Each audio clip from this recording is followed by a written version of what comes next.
Welcome to our fifth email marketing workshop. Appreciate everybody joining us. We will get off to a fast start here, but I want to just first let everybody know the whole intent here is for this to be an interactive session for you.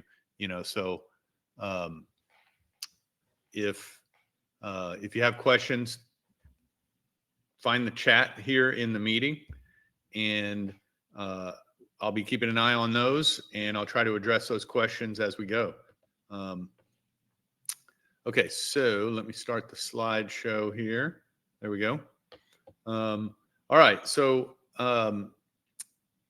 the objective, as I just said, is to help you with your campaigns, whatever that means. So if you've got an existing campaign and you can't quite get the results that you're looking for, let's talk about that. If you're trying to create a new campaign and this is new to you and you're just kind of not sure what to say in the emails, let's talk about that. Whatever it is, bring your questions and ideas and also suggestions, and we'll try to address them. I have a poll here that I'm going to run just so we can get a feel for everybody's experience level. So you should see that now on your screen. So if you'll just kind of rate yourself in terms of your email marketing experience, that'll help me know, how expert you guys are, and if we need to kind of keep it, 101 level or jump to the graduate level. All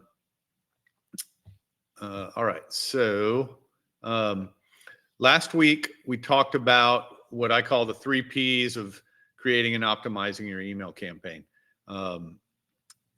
That's something we'll touch on again here today, but part of that was creating customer personas. Part of it's understanding the customer's pain, and then optimizing the campaign by just picking one thing to change.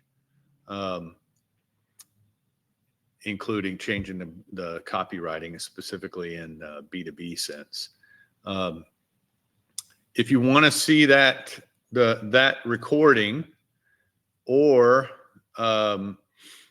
recordings of previous sessions, then I just put a link in the chat, I think, or well, I guess I didn't do that right. Maybe I have to finish the poll. Sorry, guys. So it's looking like everybody's kind of in the middle, either minimal or experienced. Nobody claimed to be an expert, so I guess that's why you're here.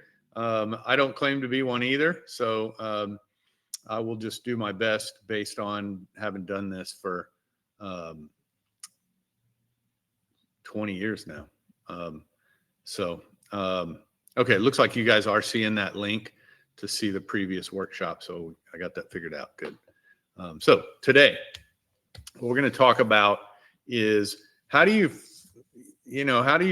estimate how much money you should make from your email campaign? Some of you may be in a situation where you got to go to management and justify it, right? And get them to make the investment. And they're going to ask you that question. Or you might be running your own business and you kind of need to be able to weigh this against other marketing options that you have. So we're going to look at how to do that. We're going to look at how to create automated sequences and journeys for your customers that are completely automated, that you don't have to sit and administrate every day. And then how to trigger sales follow-up. So in the B2B world, at what point in that nurturing sequence should we say to the salesperson, hey, call this person, and how can we automate that? And then, of course, we'll address your questions as we go.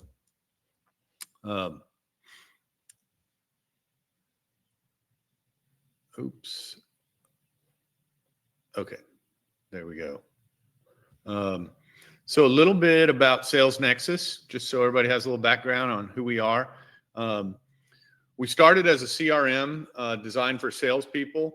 Over the years, we've added marketing automation so that now we're full-blown sales CRM and marketing automation, competitive to the big names that you've heard of in terms of capability, but we also do a lot more services. So we can help you with data enrichment and cleansing, as well as just customizing the system to run your business, and also even creating campaigns for you, helping with the strategy part of it. And the other thing that's really important is we're the only competitor in our space that isn't a venture funded big tech company. So we're the only ones that are willing to put right in our terms of service that all of your data is going to be private. We're not going to sell it to anybody. We're not going to sell metadata to anyone. We're not going to spy on you, which, believe it or not, our competitors won't tell you. Here's a little bit about what our customers are saying. We're the only ones that are Better Business Bureau A+ rated. Most of our competitors, and probably most of you have direct experience with this, you try to get some help and you don't get a very good response, or it's not very fast unless you're paying a lot extra for it. With Sales Nexus, everybody gets premium support. And so when you look at our reviews and stuff, of course, everybody loves our tool, but also you'll see a lot of people talking about the support that you get. Cost-wise, we're a lot less expensive. You can see the setup and training is a lot less expensive. Subscription for comparable capabilities is a little less expensive, but all told, a lot less expensive than our competitors. So, okay, that's who Sales Nexus is. If anybody's interested in learning more about that, feel free to reach out. Just put a message in the chat, or you can go to our site, salesnexus.com, and sign up for a demo or start a free trial. All right, let's get into the meat of the matter here.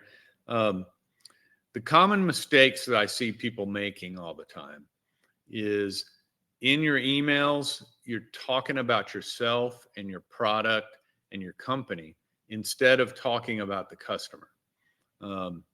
That's the number one thing. And believe me, it's not easy to not do that. I struggle with it. I think a part of it is just when you live and breathe it all day, every day, it's just really hard to be objective. So you got to keep that in mind when you're creating your campaigns. Always try to have some outsider kind of do a reality check before you send it out. That can be a good reason to work with an outside marketing consultant, et cetera. But it's just something you always got to be aware of. And then failure to automate, So even for some of the big platforms like the competitors we were just looking at, you kind of have your CRM and you've got your marketing automation, and they're sort of two different systems that, have a different user interface. So your sales guys are logging onto the CRM, and your marketing folks are logging onto the marketing automation platform. And the way things typically get set up is the marketing folks have to go in and sort of manually mine the system for the MQL leads and make sure they're put on the right nurture sequence. And then, most importantly, once they start to reach the criteria to be, SQL, sales qualified leads, the marketing folks have to take those leads manually and assign them to the salespeople in the CRM. And the number one mistake that people make is that they don't automate that piece. And guess what happens? It takes too darn long. And, the customer's super interested today. They've been all over your site. They've signed up for 3 different things, et cetera. But because it's late on Thursday and the marketing folks are out on Friday for an extra day of or an extra long weekend, the sales guys don't get the alert until Monday. Well, guess what? That customer has totally moved on to something else. They may have found a different competitor. They may have already solved their problem, or they're just, not thinking about it anymore. So you've lost a big part of the opportunity. So it needs to be just boom, boom, boom. And number one, or number two, if it's automated, you can do more of it, right? You can scale up, you know. Typical lead nurturing process, this is the way people picture it a lot, right? Somebody downloads your lead magnet and they start getting a sequence of emails, right? Which is, yes, you need to do that, of course, but that's just way too simple, right? Because number one, how many emails can you create? How long is your nurture sequence? Is it 3 emails or is it 30? Most of us are closer to 3 than 30, right? And even if it's 30, sooner or later you run out. And now the customer's getting nothing. And they've just kind of fallen off the face of the earth from the standpoint of your company, right? And that's not good. Especially in B2B, timing is everything, right? So they may sign up, get your lead magnet, and then, they're busy, or from the lead magnet, they learn there's some other things they got to get their arms around and internally, whatever. Budget cycles. There's a lot of reasons that a customer may show some interest, but then not be ready to buy for months and months and months, right? So your sequence needs to anticipate that and be in front of them for that long, and it needs to be more nuanced, right? If you think that you're just going to send them 3 emails and somewhere in those 3 emails, they're going to click something and come, put in their credit card and make a purchase, hopefully some will, but not a lot. You need to have some more subtlety, a little more layers. So what we like to teach customers to do is something like this. And even this is kind of a simple version where, the leads come in from wherever you're getting them, LinkedIn or lists that you have, or, new conversions, whatever. But then they go on some drip and make it as long as you can. And maybe you just keep building it. You don't have to start with 20 emails, but you can build towards that. Start with 5 and add a new one every month, right? And then if they click on one of those emails, then you put them on a different campaign. And maybe in that campaign, you start sending them emails, asking them to book an appointment with you using your Calendly link or whatever. Or maybe you have the salesperson call them. But in most cases, that's too soon, right? So it's nurture them with very high level, helpful content. There's no calls to action in here asking them to sign up or spend any money at all. These emails are not about you. They're about the customer's challenges and how you'll solve them, right?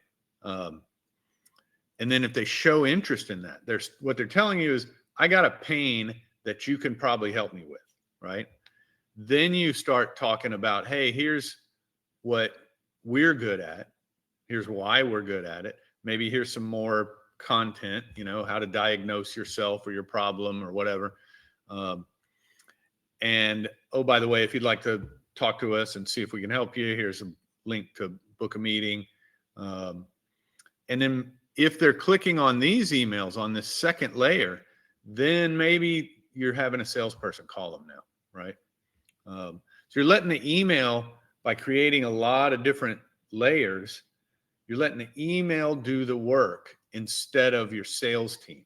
So that by the time it gets to the salesperson, these people already know who you are. They know what you do. There's some trust in your brand. So it's not a cold call anymore, right? And the salespeople are going to be much more effective. If you can build that funnel that way, then you can start dumping a lot of leads in there and it works. You can really scale up fast because it's very automated and your salespeople aren't going to be overwhelmed with cold calling people that aren't even sure why they called, right? Now, the biggest problem that people talk about when we start talking about creating more of those content type emails, that top level, is how am I going to do that, right? This is a lot of work. It is. It's very challenging. It can be overwhelming and daunting.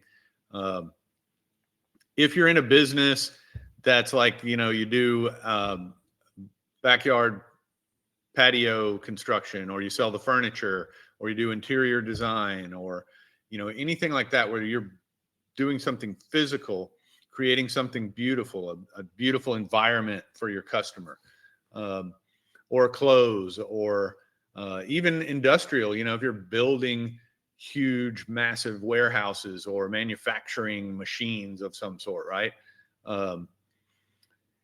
Those products, as you produce them, are content, right? If I'm trying to create a nurture sequence for people that might want to have their backyard beautified, well, guess what I'm going to do? Every time I finish a job, I'm going to take some great photos of that, and that's another nurture, because all you're doing is just making sure they know this is what we do. If you want to beautify your backyard, come talk to us, right? That's simple. Not all of us are in that kind of business, and that's where it gets a little more challenging. So, what I recommend to customers is don't set the bar too high here. It's not about every nurture email being the most beautiful email and the most effective email in the world. That's not the goal. The goal is multiple touches, branding yourself with this customer by continually touching them, because they don't even remember you the first time, right? That, depends on which marketing expert you want to ask, but 5, 7, 12 times you got to touch them before they really start to remember you, right? So that's the goal. So what people do wrong is they say, oh, I got to create 10 emails. Well, that means I need to go hire a marketing consulting firm to design 10 beautiful emails. And if we're talking about creating helpful content type emails, well, now we also got to create the content, right? Whether that be a video or a PDF download or whatever, but somebody's got to create all that, and it's got to look nice and create the right impression. And it's like, whoa, that's, you might as well go hire somebody for that. That's a full-time job, right? And most of us don't have that budget. So what are you going to do? What I recommend is use resources that are out there in the public domain already. Like for a lot of customers, I'll just say, hey, let's go on YouTube and let's just search for what would your customer search if they're on YouTube looking for a solution? And what's going to come up is probably a mixture of competitors and their videos, but also industry experts and their kind of, a training class that they did or something like that, right? That training class is great content. Use it. It's on YouTube. There's nothing saying you can't put it in your email. Now, when they go to watch it on YouTube, they're not on your website, but you've still accomplished the goal. They saw you in the inbox. They clicked to watch the video. If the video connected for them in any way, now they're associating your brand, your company name, your name specifically, personally, with solutions to that kind of problem, right? And you just keep doing that over time, and now you're making that neural connection with them that we want, right? This example I have here is if you're in the finance business, you can go to the Federal Reserve website, and they're publishing news all the time. And every email can be, hey, the Federal Reserve just announced that blah, blah, blah, blah, blah. Please click here to book a convenient time for us to discuss how this will affect your investment strategy, or maybe don't even ask for the appointment, right? Just, hey, we want to keep you informed of these kind of events. You'll expect to see our next announcement within a few days or whatever, right? But now they're starting associating you with expertise with regards to what the Federal Reserve is up to. That's good. So those are my content curation tips. Now let's talk about the ROI. 400%. How about that? How about you invest whatever it is, $1,000, and you get back 4,000. Sounds pretty darn good to me. And that's what email can do. And it does it pretty consistently if you're following this kind of strategy that we're talking about. Let me switch here. I'm going to share this spreadsheet that we use to estimate for our customers what they should expect from their email campaigns. And I don't want to get too in the weeds of the spreadsheet, but I'm going to put it here in the chat here so that you guys can download it and you can play around with it and put your own numbers in it. Well, I say I'm going to do that. Shoot, it's not showing up in here. Oh, there it is. Okay, sorry. All right, so now you guys can get your own copy there. And just to be sure that's easy for you, these shaded cells, those are the ones where you put in your numbers. Just leave all the rest the same, and you'll get your own results. So your list size, how big is your list? Do you have 1,000 contacts on your list, or is it 100,000? How many leads are you adding to that list every month? Because obviously it's hopefully growing, whether that be, organic conversions or, some kind of conversion on your website, or maybe you're purchasing leads through some service in your industry or whatever. Either way, how many are getting added? I'm assuming that you're going to send out 2 emails a month, which is not a lot, right? It's pretty reasonable, but just to keep everything conservative. 15% open rate, that's, it's not great, but it's not bad. It's average, maybe a little below average. 1% click rate, definitely a little below average. You should hopefully do better than that. And then of those clicks, you're going to close something with 1% of those people. So that's pretty low also. Depends on the business and what your sales process looks like, but you definitely, hopefully can do better than that. And then your average sale amount, you put in your average sale amount. I put in 5,000 just as an example. And you can see over here, how many emails are going to get sent, how many are going to open, how many are going to click.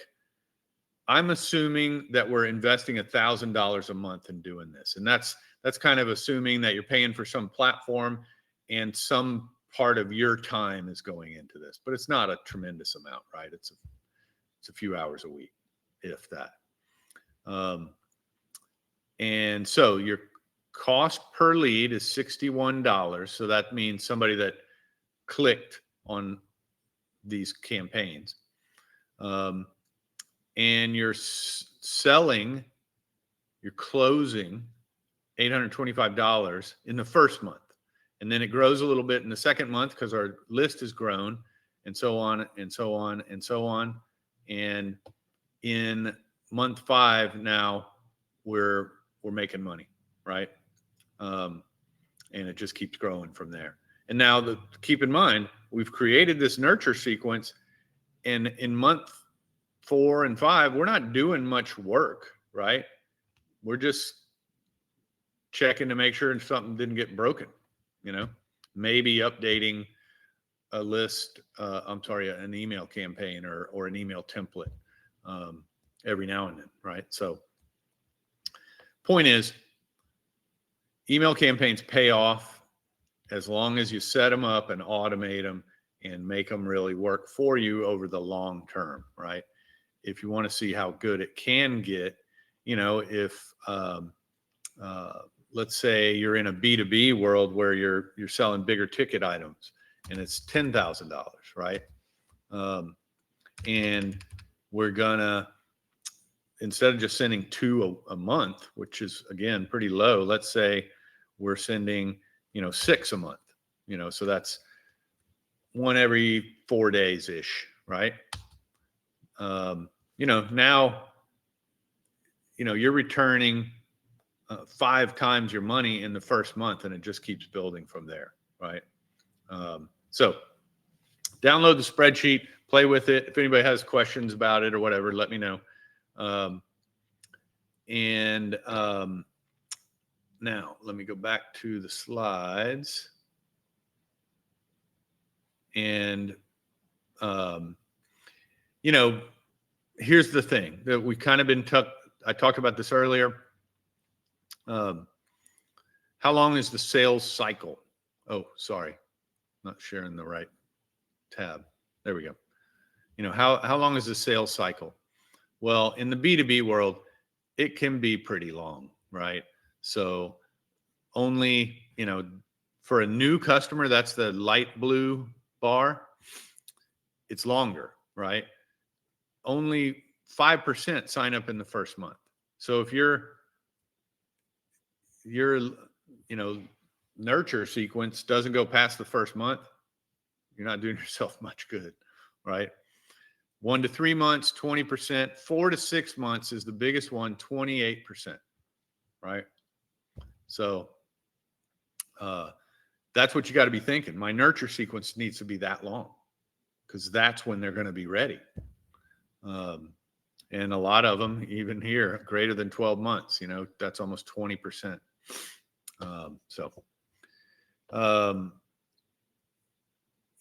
This slide has some good stats too. Kind of back to what we talked about, you have to have those 5 or 7 or 12 touches, marketing touches, for them to really start remembering who you are. Right here, contact number 5. Just now you are becoming a factor in your prospect's mind. That's why lead nurturing is important. Now, when you look online, and really when you look at most marketing automation systems, what they do is they give you a neat way to automate the journey of the ideal customer, right? The customer that signs up for your lead magnet download and then immediately wants to schedule a demo, and then immediately wants a proposal, and then immediately closes, right? Well, that's not the real world. That's not the way it works for most people, right? You need to build your funnel so that it nurtures everybody until they're ready to move to that next step, right? So the lead comes in and you're educating them, and you're not trying to push them down to the information stage when they're not ready. You're just educating them. Keep educating them. Let the education bring them down to the information stage. That's the key.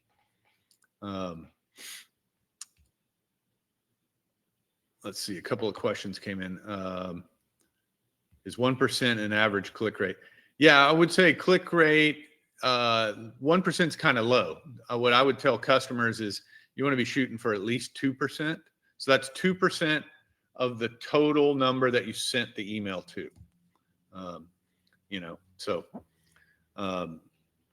And then, another comment here. It depends on your list side. Yeah, for sure.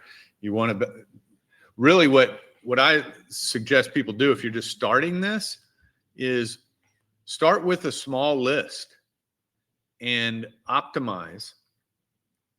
And then when you start to get good open rates and click rates, and you feel like you got a sequence that is going to nurture the customer through their typical buying cycle,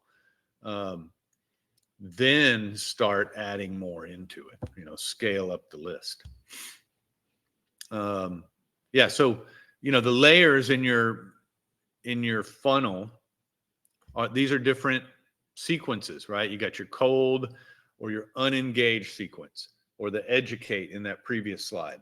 This is for people that we don't really know if they're interested or not, or if they have the problem that we solve for customers, right? All we know is they're in the right industry or whatever, right? And then they show some engagement by clicking, or maybe they come to our site and watch a video or whatever, via one of these emails. And they drop down to the engaged level, where now we're starting to, it's not just helpful content. it's a little bit about us. We're trying to kind of spin it so it's, about the customer as much as we can. But at the end of the day, we're trying to tell them, hey, why are we experts? Why are we maybe better than the competition? Why can you trust us? Those kind of things. And then once they start responding to that, then they come down here to, hey, I'm pretty interested. You should probably call me, So that's when you start sending the emails with a link to book a meeting, or you alert the salesperson to call them or whatever. Okay, so let me go back now, and hopefully I didn't get logged out. But what I wanted to show you is right here in Sales Nexus. I'll just show you some lead nurturing sequence kind of examples. Like this is your top level sequence, that, unengaged sequence. So it's an email a week for 10 weeks, right? And these emails, I'm not going to spend time looking at each individual email, but it's all just educational content. Here's things that'll help you in your sales and marketing process, even if you're not a Sales Nexus customer, right? That's it.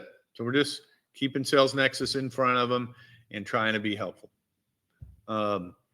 Then when they click on one of those, oh, I'm sorry, I jumped too fast and didn't show you what I wanted to show you. So here's back in that top level unengaged campaign right here, second tier campaign. So what this is saying is, if they click on one of these emails, kind of showing some interest, then let's move them down to our next level, our information level, right? So let's go look at that one.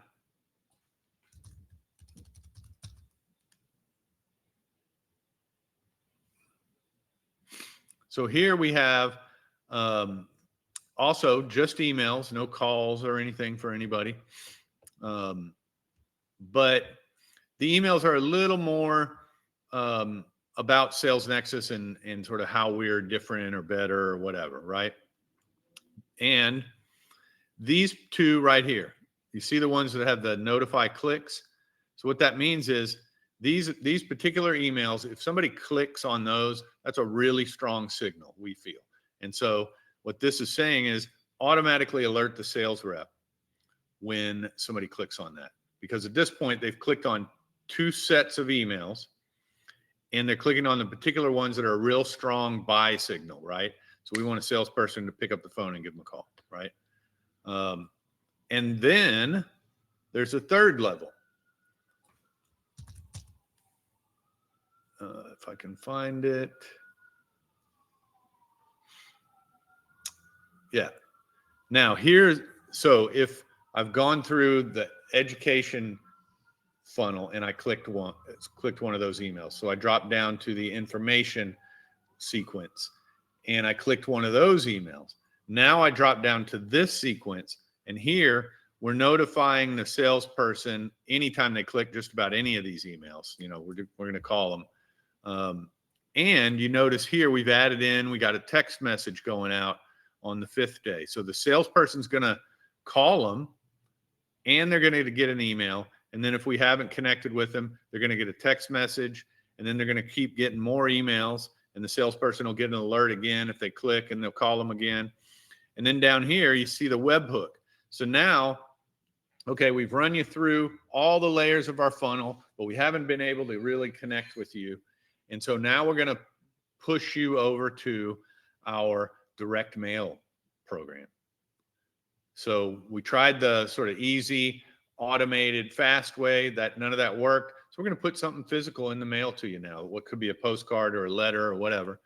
So that whole process is automatic. I could take, 1,000, 10,000, 50,000 contacts, put them on this sequence, and they're all just going through those layers, right? That's the idea. You can do this in other systems for sure. What Sales Nexus is really good at is doing it in a B2B world, where at the end of the day, you're going to have to get a salesperson on the phone, with these people. They're not likely to just sign up on your website, right? Okay, so let me go back to the slides here. Yeah, and if you have questions, now would be a good time for them. I have here a couple of links. If you'd like to get on the phone and just have kind of a one-on-one consultation, here's my calendar link for that. And if you'd like to set up a demo of Sales Nexus, we got a link for that too. And if you book a meeting, we'll give you $500 in credits towards, an eventual subscription or doing some data cleansing or just whatever you need. Let's see, a couple of questions. Is texting included in the subscription? Yeah. So with Sales Nexus, you can put together a campaign that includes, email them, then call them, and then text them, and then email them again, and any sequence like that. Let's see. I'm going to put a couple of more things in the chat here for you guys. Our email campaign guide. That's a PDF that's just, okay, I got to sit down and write my emails right now. This is just a systematic way to kind of make it easy for you to try to have that objectivity and really speak in the customer's voice and not your own, and then also our 4 steps to market domination. That's our guide to kind of organizing the whole process, not just the campaign, but just sort of how are you going to organize the customers? Who's a lead that's on our educate sequence and who's a lead that's on our information sequence, and so on and so forth, and keep them all separate and flowing automatically and all that. Just wrapping your mind around how to organize things. So hopefully those are helpful for you guys. And again, I will, in the chat here, I'm going to put a link to the blog post where we put all the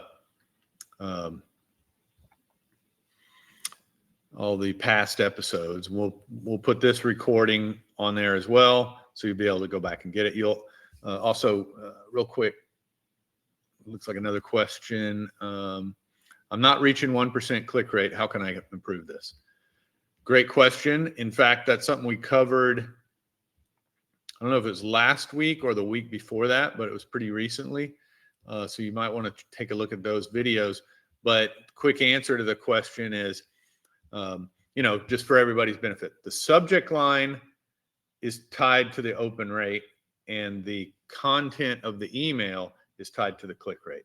So if you're not getting the opens, you either have just a fundamental delivery problem with your platform or your DKIM and all that stuff, or your subject line is just not working. It's just not getting people's attention. So you got to change the subject line.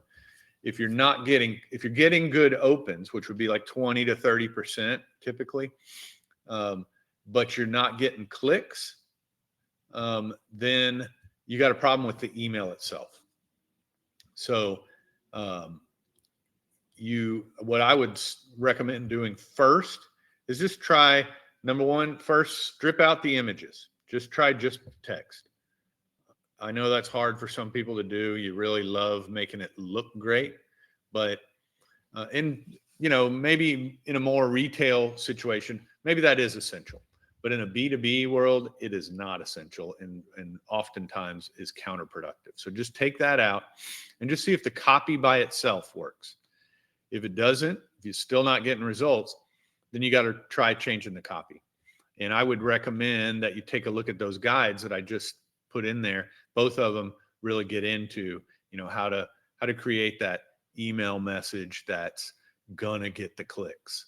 And then the final thing that you need to look at, and this is the more difficult thing, that's why I leave it for last, is the call to action. What are you asking them to do in the email? Most likely, but the mistake most people ask, or I'm sorry, the mistake most people make is that they're asking for too much too fast. They're not ready to sign up. They're not ready to book a meeting, maybe. So that what that's telling you is you're not nurturing them enough. You're asking for them to, sort of,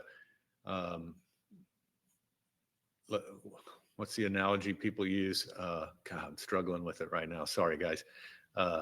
You don't ask a girl to go home with you until you've taken her out on the dance floor a little bit, right? So that's what that nurture sequence is. You got to let them get to know you a little bit before you ask them, out on a date, right?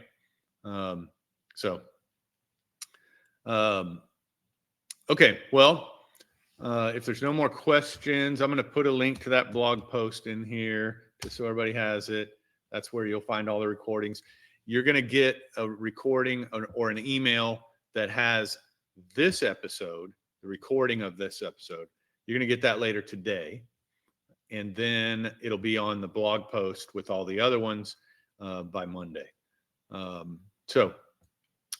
Thank you guys for joining us today. I really appreciate it. I know everybody's super busy. Hopefully this was helpful. I'd love to hear any feedback if you have it. And if you have any topics that you'd like us to cover in future sessions, let us know about that too. Love to dive into that with you. But otherwise, y'all have a great rest of the Friday and a great weekend, and hopefully we'll see you next week. Thanks, everybody.